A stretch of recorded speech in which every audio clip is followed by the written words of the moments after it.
1911 онд Монгол улс тусгаар тогтнолоо сэргээн тунгалсны дараа 12 сарын 29-нд Богд хаантныг хаан ширээнд өргөмжлөөд төрийн 5 яамтайгаар байнгын засгийн газраа байгуулсан байдаг билээ.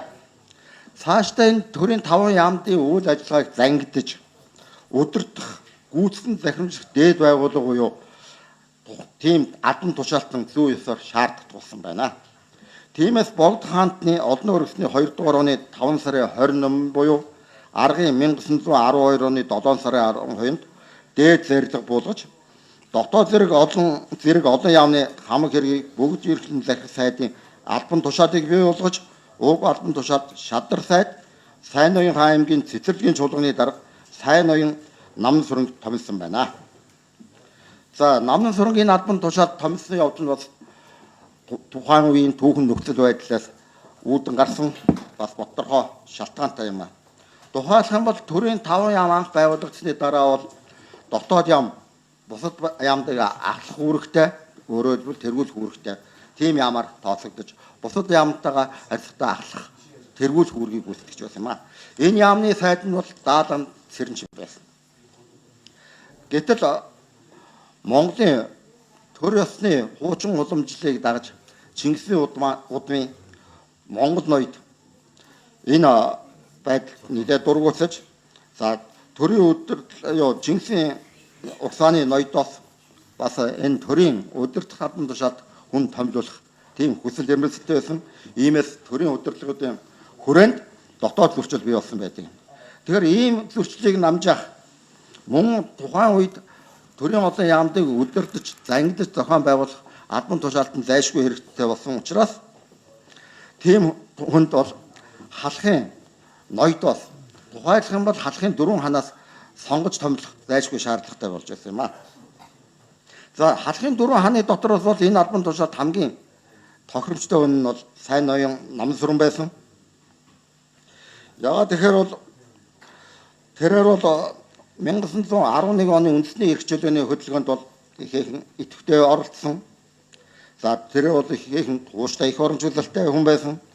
Түүнээс гадна энэ 11 оны үндэсний эрх чөлөөний хөдөлгөөнд идэвхтэй оролцож байсныхаа хувьд Богд хаанд ихэд үнэлэгдэж халахын хаадуудаас ганцаараа Шадар сайдаар томилогдсон ийм хүн байсан юм а. Түүнээс гадна бол Намн сүрэн бол төрийн удирдах албыг нэлээд олон жил хайсан туршлага дадлагатай тийм хүн байсан. Өөрөөр хэлэх юм бол Намн сүрэн 19 настайгаас Сайн ноён аймгийн туслагч анчны зөвлөх буюу ХБ албан тушаалд 28 наснаас цэцэрлэгийн чуулганы дарга томилон ажиллаж байсан. Төрийн удирдах ажлын дадлага туршлагатай мэдлэг бодлосоор за төрийн түшин нуруугаараа бусад хангалттай ялгарч байсан энэ албан тушаалд томилогдоод зохиосоор нөлөөлсөн байх юм аа. За Намн сүрэн бүгд ерөнхийдөө захирах сайдаар томилогдсон Богд хаантны дээд зөвлөгийг хүлээн аваад энэ үед нутагтаа байсан. За хүлээн аваад нийслэл хүрээг зорьсон байна. Ингээд олон өргөсний 2 дугаар оны 9 сарын 8 буюу аргын тоолын 1912 оны 10 сарын 18-нд дотоод зэрэг олон яамны хамаг хэргийг бүгд ерөнхийдөө захирах сайдын тамгыг тусгайлан шагнасныг хүлээн аваад мөнхөн өдөр хэрэг шийдэхэд нэн хэрэгэлсэн байна. Гэвч тухайн үед төрийн олон яамны хэргийг нэгтгэн зангидж удирдах өдөр тутмын ажиллагаанд нь хяналт тавьж ажиллах гэдэг бол зөвхөн 1-2 хүний төдий хүний гүйцэтгэх ажил биш байсан. Ийм Сайн ноён хаан Намн сүрэн тамгад нээж хэрэгснээс хойш 7 хоногийн дараа 1912 оны 10 сарын 20-нд онд бүгд ерөнхийдөө захирах сайдын яам байгуулах тухай Богд хаанд тусгаалan айлтгал өргөсөн байдаг. Уг айлтгал тэмдэглэлтэй ингэж тэмдэглэсэн байдаг. Хянваас Идүүгаваас олон яам бүгдээр бичиг ба ихийг цөм үзүүлэн үсэг зурууж өгөх нь үнэхээр нэгэн бид төмөн хэрэг шахацж хянан болгоомжлохыг хийдүүлэх боловч хэмээн айн болгоомжлохын тулд харьяа 5 яамны тэргүүн сайдуудыг авч зөвлөн эрхэвч тусгаалan яам нэм байгуулж эрхэлж зөвлөх сайд нийжгээд дэс түшмэл 2 их зохиол түшмэл жиж зарлах хэлбэрчийн зэрэг зохицыг үзэж сонгон томлон авч туслах суул бас чухал хэрэг шийдэхэд их л тустай болов хэмээн зарилгыг гуйсан байдаг юм а. Богд хаан энэ зарилгтай танилцсны дараа нэлээд бодсны дараа 5 хоногийн дараа уг зарилгыг гаргасан байдаг. Энэ 12 оны 10 сарын 30-нд гаргасан зарлиг уг зарлагт одоо наман сарангийн өссөн айлтгалыг зарлиг гүйсээр ядуутан гэж Улаанбаатарт зогсон байдаг юм аа. Ийхүү богд хаант нь бүгд ерөнхийлөн захирах яам байгуулахыг зөвшөөрж зарлиг буулгаснаар тус яамны эрхэл зөвлөх сайдаас Сэцэн хаан Наваанир, дэд сайдад Жирмийн чулууны засаг дурын жуун Гончиг сүрэн, дэс түшмэл Цэргийн яамны дэс түшмэл Залны занг Эренчин доноо, за даргын хонин сүргийн тэргүүн усад туслагч гүнгийн зэрэг магсарчууд нарыг томилж, за тус яамнаас их зохиох түшмэл бичээж хэлмэрч задлага нарыг өөртөө өөрийнхөө үлэмжээр сонгон авч хэрэглэхээр болсон байдаг. Ийхүү бүгд ерөнхийлөн захиран шийдэх яам байгуулагдсан төвхтэй. Тус яам нь анх байгуулагдахтаа тусгаалan орон байр байсангүй бусдаас цуглаж авсан өргөө гэр бүгд ажиллагаа явуулж байсан. Улмаар тусгаалan төрийн ерөнхийлөн шийдэх яам нь тусгай орон байртай байх нь зүй зохистой юм гэж үзсний үндсэн дээр тусгай байр байгуулад энэ байр нь бол 1913 онд сая баригдаж дууссан. Тэгээд уг байрыгаа одон өрсний намрын сүү сарын шиний 7-ны луу цагт даваа гарах нээсэн энэ үед нь богд хаанаас шагнасан шүтээнийг залаад уг яамыгаа уг шинэ байрандаа нээсэн байдаг юм аа. Энэ бол манай одоогийнхоор аргын 1913 оны 10 сарын 5-ны өдөр болно. За энэ юуг нь орон тоо цалин гэснийг гаргаж та. Эхнийх нь. Энэ ерөнхийлөн шийдэх яамны орон тоо цалингийн хараад байхад бол бусад 5 яамаасаа нэг их ялгаагүй. Орон тоо юутай. За яг хуу тэргүүн сайдуудынхаа хувьд бол жоохон ялгаатай юу дээ. Энэ бол 1915 оны намар энэ 3 хягтын 3 улсын гэрээний дараа одоо бүгд ерөнхийлөн захирах яам татан буугдсан. 9 сард. Гэхдээ 9 сард бол 13 хоног ажилласан байдаг. Бүх хатан тушаалт нь бол 13 хоногоор цалингаа авсан байдаг. Тэгэхээр энэ намрын одоо 7, 8, 9 сарын цалингийн зэс дээрээс түүж энэ хүслэгтийг хийсэн байгаа. Тэгэхээр энд тэргүүн сайд гэж энэ яам маань бас уг албан тушаал нь бол бас тэргүүн сайдтай юм байгаа шүү. Тэргүүн сайдтай. Тэгэхээр 200 тэргүүн сайдууд 256 бол бүгд ерөнхийлөх сайдын цалин бол арай өндөр. За эрхэл зөвлөх сайд, дэд сайдад бас бусд нь адилхан байдаг. За өөрийн дагалдах түшмэл бичээч бол илүү. За энд бол дээд доод хорлол энэ ерөнхийлөн шийдэх яамны байранд хуралдаж барьдаг байсан бол бас бусад яамд байхгүй нэг тушаал байдаг. Энэ яамд энэ бол хурал эрхэлсэн түшмэл гэдэг. Түшмэл. За энэ хэлбэрч их зохиог түшмэл, няруу зарлага, хаалганы өв эдүүс бол бусад юунуудад яамдад нэгэн адил байдаг тийм албан тушаалуудаа. Тэгэхээр нийтдээ бол 15 онд татан буугдахаа өмнө бол энэ яам маань 38 орон тоотой ажиллаж байсан байх юм. За нэг сарынх нь зардал нь 1407 лан. За 203 пун болсон байж байх юм аа. За энийг жоохон гүйтгэлээ дараа нэг жоохон юу байх хэвээр. Зардал юу? Биш ээ нэг зардал юу. Тэгэхээр энэ цалингийн зардлаас гадна бол тэр яамны өргөө байрыг дулаацуулалтаа хэрэглэлийн зардал гэж тусдаа тэр зардалд орж явдаг. Тэгэхээр намрын өдөрт өвдөө өдөрт бол төлөө түвшний зардал бас нэмэгддэг тийм онцлогтой. Намрын өдөрт бол яамны өргөө яамны сангийн газрын энэ лаа төлөө нүүрсэнд бол 21 лаа 908 пун. За одоо тэр хашаа хаалга тэр байрлал газрын лаа төлөөний үнд бол 14 лаа 905 пун. За бүгд ерөнхийлөн захирах яамны намрын 1 сарын нийт зардал нь 1444 лан 106 пун болж байсан байх юм аа. За энэ яам нь байгуулагдсныхаа дараа ер нь бол 1913 онд бүгд ерөнхийлөх захирах шийдэх яамнаас айлтгаад бусад яамнуудад бүгд нь өөр өгсөн байдаг. Энэ ямар өөр өгөх нь яамдын ажил давцаад байна. Эрхлэн шийдэх ажлууд бас салгарт тал гарч байна. Ийм учраас бол тус тусынхаа өөрсдийнхөө эрхлэн шийдэх хэрэг зүйлээ бүгдээр тодорхойгоор бичиж ирүүлээ гэж өөрөө өгсөн байдаг. Тэр дагуу төрийн яамд бүгд ерөнхийлөх захирах шийдэд өөрсдийнхөө эрхэлж явуулж байгаа ажлаа бүгдээр товчоор бичиж ирүүлсэн байдаг. Тэрний үндсэн дээр нь бүгд ерөнхийлөх захирах яамнаас төрийн яамдын эрхлэн гүйцэтгэх ажлуудыг тус тусад нь ялган салгаж тодорхойлоод богд хаантад айлтгад зарлиг болгуулад ингэснээр төрийн яамны ажил үүргийн чиг үүрэг их тодорхой болж өгсөн байдаг юм а. Энэ чиг үүргийг тодорхой болгосон энэ зарлиг нь бол 1913 оны 8 сарын 21-ний зарлиг байгаа. Энэ зарлиг дээр бол нэгэнтээ 5 яамныхаас гадна бас бүгд ерөнхийдөө шийдэх яамныхаа ажил үүргийн хуваарийг бас энэ зарлиг дээр бас зааж өгсөн байдаг. Тэр зарлигаар бол бүгд ерөнхийдөө шийдэх яамны эрсдэн шийдэх хэрэгүүдийг ерөнхийдөө нь бол нэг юм 6 зүйл дээр ийм үүрэг гүйцэтгэнэ гэдгийг зааж өгсөн байдаг шүү дээ.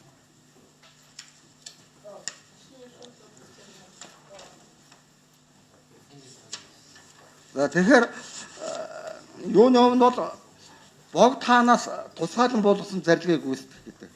Богд хаан ер нь зарлиг болгохдоо доороос одоо төрийн яамдаас бусад юунаас оруулж ирсэн санал дээр одоо гүйцэн ёсоор болгоч гэдэг юм уу тодорхой заалт бүхий тийм цогцолтой гэж зарлигаа буулгаж гаргадаг болсон. Тэрнээс гадна тодорхой асуудлаар ялангуяа шашны холбогдлолтой сүмэдийн одоо шагнаж хөхүүлэх асуудал байдаг юм уу бусад олон асуудлуудаар хувьяасаа өөрөөсөө эзэн хааны хувьд бол тусгай зарлиг буулгадаг.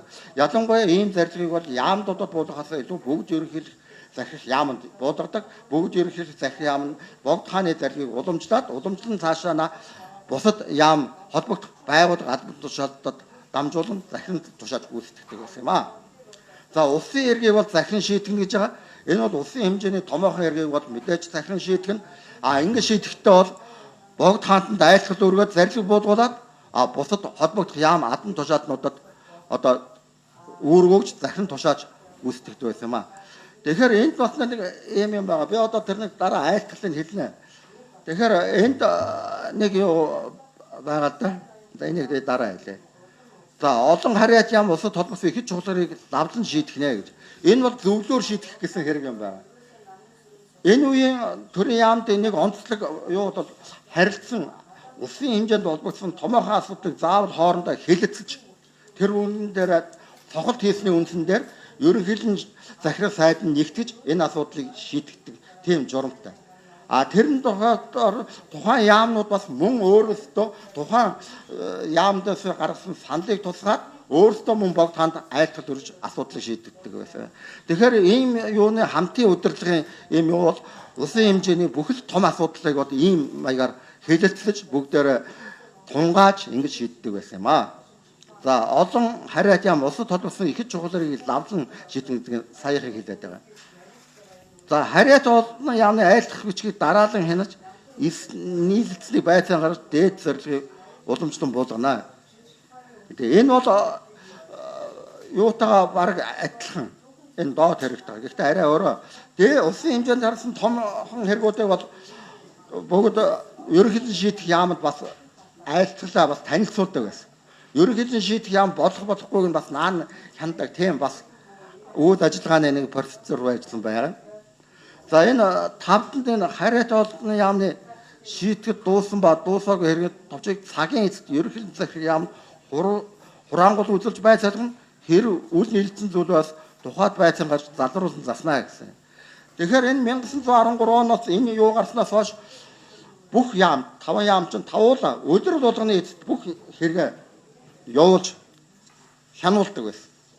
Тэр хэргийг хянаад тэр дотроос нь болохгүй бүх хэрэгүүдийг хянаад хариу өгөө тэрийн улсын хэрэгт холбогдсон бас одоо үйл нийлэлцэх гэсэн хэргийг дахин хэлэлцүүлж шийдвэрлэх ажлыг бол ерөнхийдөө шийдэх юм өөртөө хариу захирах юм шийдэгдэх байсан. Тэгэхээр манай архивд бол тэр 5 яамны юу энэ өдөр болгонд гаргасан тэр ерөнхийдөө шийдэх захирах яамд өгсөн тэр дуусаагүй хэрэгүүд нь байна л да. Тий. Тэгэхээр би энд зүгээр нэг багцаа хэлээ. Ямар хүн хэмжээний юу. Гэхдээ ийм юун дотроо бол яадаг вэ гэхээр нэгдүгээрт бол урд нь бүгд ерөнхийдөө яамтайгаа зөвлөөд хамтраад шийдэх гэсэн айлтгсан хэргийг. За урд нь бүгд ерөнхийдөө шийдэх захирах яамдаа явуулчихсан тийм хэрэгүүдийг бол энэ цагийн мэдээд оруулдаг. Мөн сарын жижиг дотоод яамны дотрын хэргийг бол явуулдаг. Тийм хэрэгүүдийг явуулдаг байсан юм аа гэж. Тэгэхээр энд юун дээр бол зүгээр 1914 оны хавар цагт явуулсан 5 яамны бичгийг хараад үзэхэд бол нийтдээ 5 яам нийлүүлээд явахад энэ өдөр бол 105 хэргийг бол шийтгэж дуус хэргийг ерөнхийдөө шийтгэж яамд явуулж хянуулж байсан байх. А шийтгэж дуусаагүй 79 нийтдээ нэг өдрөд бол хавард 14 5 яам 184 хэргийг бүгд ерөнхийдөө шийтгэж яамд явуулж хянуулж байсан байх. Жишээтэй юм аа.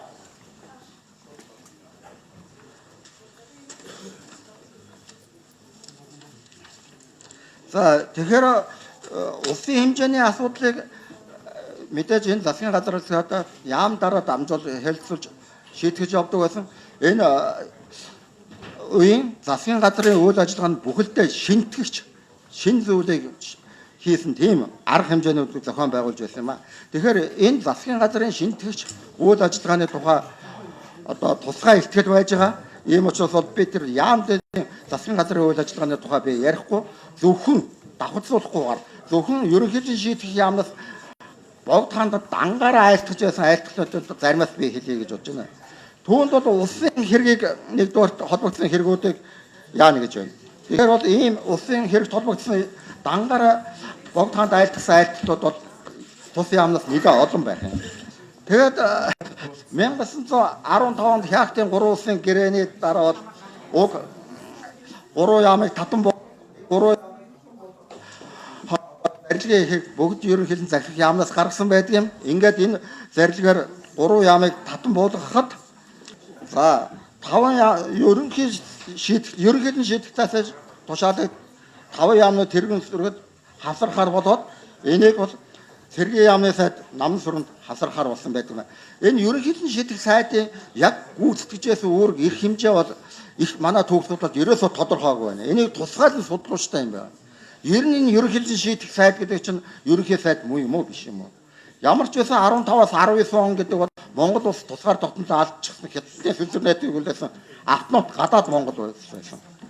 Энэ ерөнхийдөө шийдэх сайдын богд хаанд айлтгсан 3-4 онд шийтгэсээр нь маш цөөхөн байдаг. Тэгэхээр энэ ерөнхийдөө шийдэх сайд гэдэг маань ерөнхийдөө захирах биш. Энэ 5 яамтай холбогдож улсын хэргийг л хэлэлцэж харилцан зөвлөж шийддэг байсан. Өөрөөр хэлэх юм бол ерөнхийдөө захирах яамд байдаг энэ олон захирах бусад яамд хяналт тавьж ажиллах энэ бүх функцүүд бол ерөөсөө ерөнхийдөө шийдэх сайдад огт байдгүй. Тийм учраас энэ манай эрх зүйнтэйгээ хамтраад энэ ерөнхийдөө шийдэх сайдын албан тушаал түүний эрх хэмжээний юуг бас нэг ярьж тусгаалan бид хэлцүүлэх хэмээр юм шиг санагдчих байдаг юм аа. Тэгэхээр энэ ерөнхийдөө шийдэх сайдын албан тушаалын гүйцэтгэх эрх үүргийн талаар бол яг тэр зарилгатай бол юм байхгүй. Хожим 1919 оны тэр юун дээр бол зарилга тогтоосон хууль зүйлийн бичгээр заасан байгаа. Тэрэн дээр бол заахтаа бол ийм л юм заасан байгаа. За 5 яамны тэргүүн сайдын дотроос ерөнхийдөө шийдэн сайдыг хавсарлаж улс төрийн хэрэг шийдгүүлнэ ор гарсан цаг дотоод яамнаас тавина гэсэн юм байна. За ингээд та бүхэнд өнөөдрийн шинжилгээний оролцоороо хэлэлцүүлэлтээр нэлээд сонирхолтой хэлэлцүүлэг өрнөх хаа гэж найдаж байна. За доктор Дашин докторт баярлалаа.